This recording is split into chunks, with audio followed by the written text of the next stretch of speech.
Nĩ itata rĩa maĩ marĩa gũtuĩkaga nĩmo muoyo.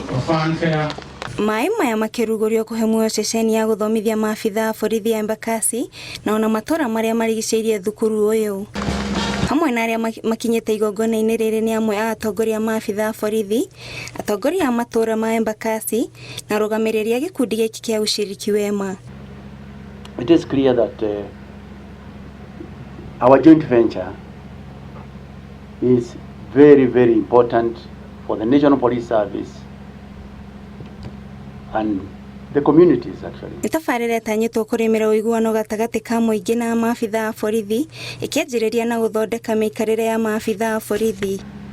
This project reflects our broader national commitment to improving the welfare of our security personnel as championed by the government's police reform program.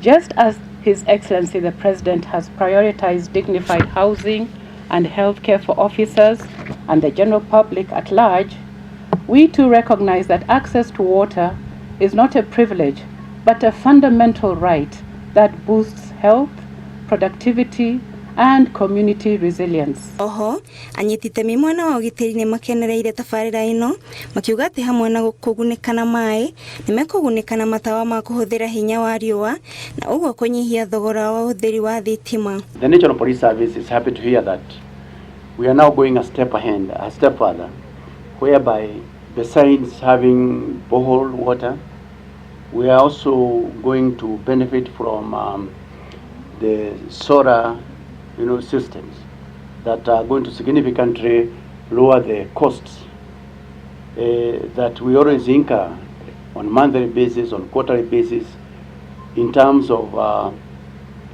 paying for power supply. Tabarĩra ici cia gũtambia maĩ no citambĩirie honge ingĩ ta cia ũgima wa mwĩrĩ na gĩthomo matũra-inĩ maya mangĩ ma bũrũri. Another borehole at the Utawala School awaits its commissioning at a later date. Today we hand over 2 boreholes, one which we already have done at the Administration Police Campus, and now we proceed to commission the one at the GSU campus. Ngĩribotera Inooro TV, njĩtagwo Mĩrĩ Nyambura wa Kĩbe.